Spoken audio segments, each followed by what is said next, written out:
ஸ்ரீமத் பாகவத மகாபுராணம் முதலாவது ஸ்கந்தம் அத்தியாயம் 17. ஸ்ரீமத் பாகவத மகாபுராணம் ஸ்கந்தா 1 சாப்டர் 17. பரீட்சித் கலியை கடிதல். சூத உவாச்ச தத்ர கோமிதுனம் ராஜா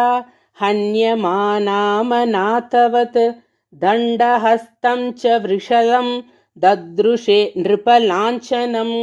वृषं मृणालधवलं मेहन्तम् इव बिभ्यतं वेपमानं पदैकेन सीधन्तं शूद्रताडितं गां च धर्मदुःखां दीनां वृषं शूद्रपदाहतां विवत्सां शाश्रुवदनां क्षामां यवसमीच्छतीं पप्रच्छ रथमारूढः कार्तस्वरपरिच्छदं मेघगम्भीरया वाचा समारोपितकार्मुकः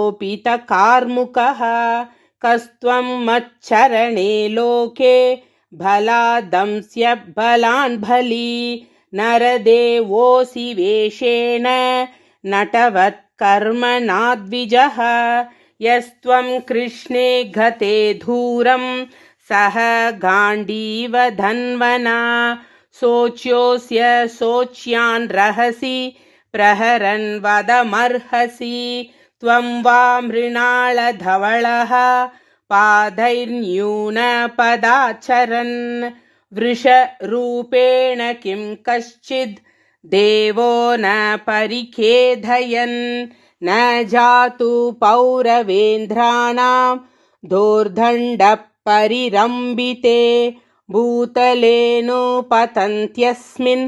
विना ते प्राणिनां शुचः मा सौरभेयानुशुचो व्येतु ते वृषलाद्भयं मारोधीरम्बभद्रं ते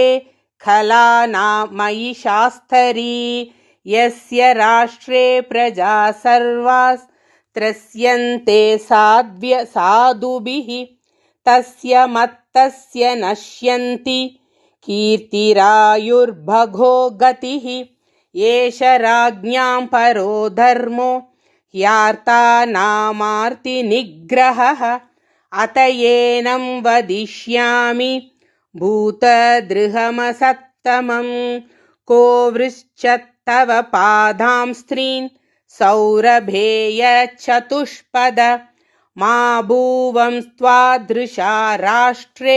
राज्ञां कृष्णानुवर्तिनाम् आख्याहि वृषभद्रं वा साधूनाम् अकृतागसाम् आत्मवैरूप्यकर्तारं पार्थानां कीर्तिदूषणं जनेनागस्य घं युञ्जन् सर्वतोऽस्य च मद्भयं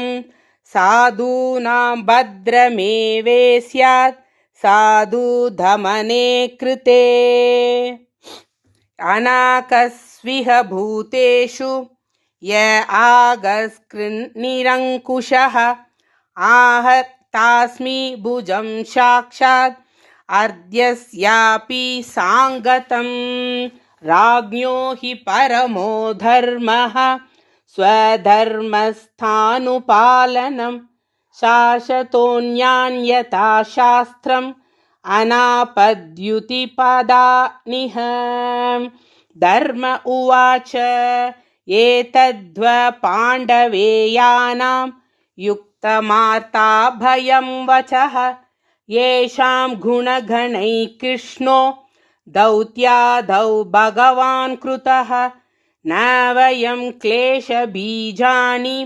यथ स्युः पुरुषर्षभा पुरुषं तं विजानीमो वाक्यभेदविमोहिताः केचित् विकल्पवसना आहुरात्मानमात्मनः दैवमन्ये परे कर्म स्वभावमपरे प्रभुम् अप्रतर्क्यादनिर्देश्याद् इति केष्वपि निश्चयः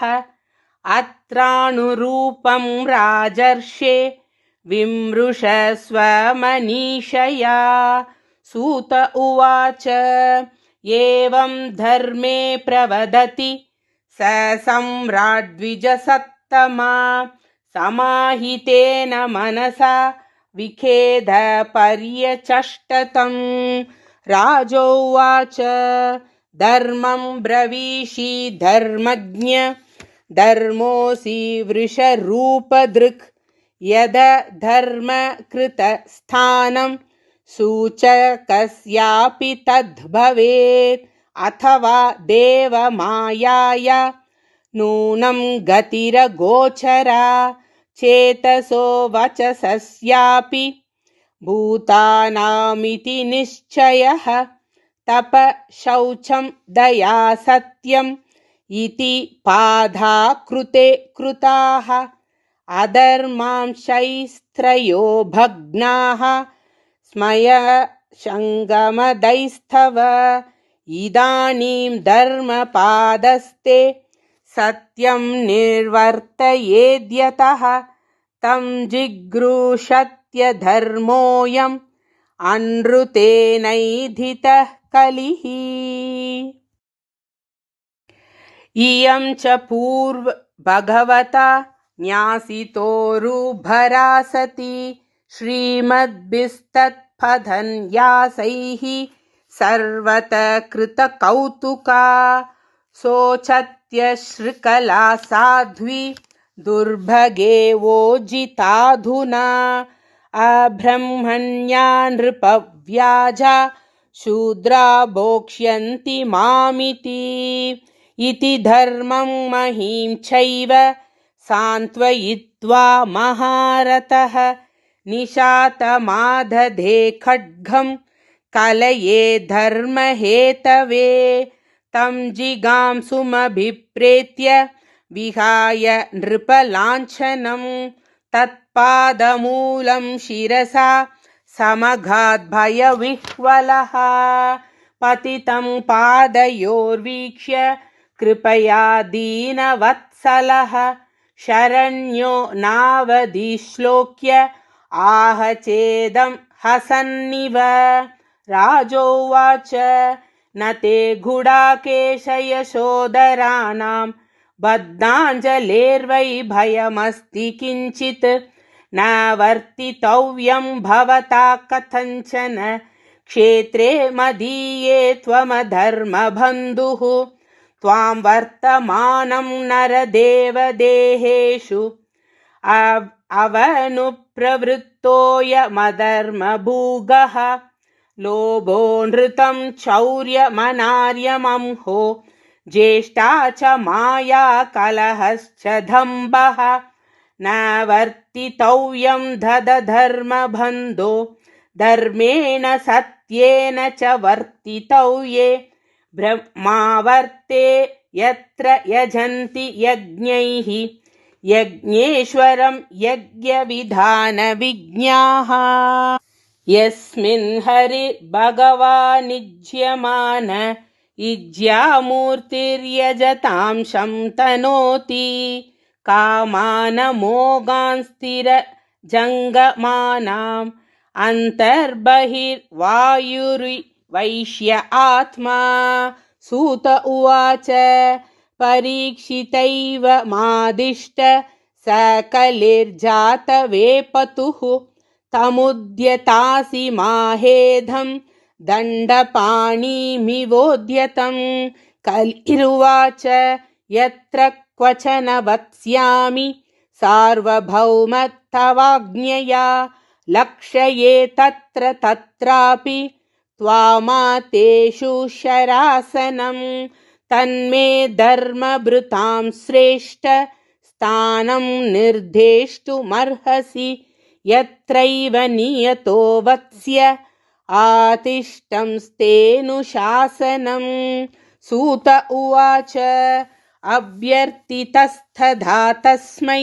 स्थानानि कलये दधौ द्यूतं पानं स्त्रियः शूना यत्रा धर्मश्चतुर्विधः पुनश्च याचमानाय जातरूपमदात् प्रभुः ततो नृतं मदं कामं रजो वैरं च पञ्चमम् अमूनि पञ्चस्थानानि ह्यधर्मप्रभवः कलिः औतरेयेण दत्तानि न्यवसत्तन्निदेशकृत् अथैतानि न सेवेत बुभूषु पुरुष क्वचित् विशेषतो धर्मशीलो राजा लोकापतिर्गुरुः वृषस्य नष्टान् स्त्रीन् पादान्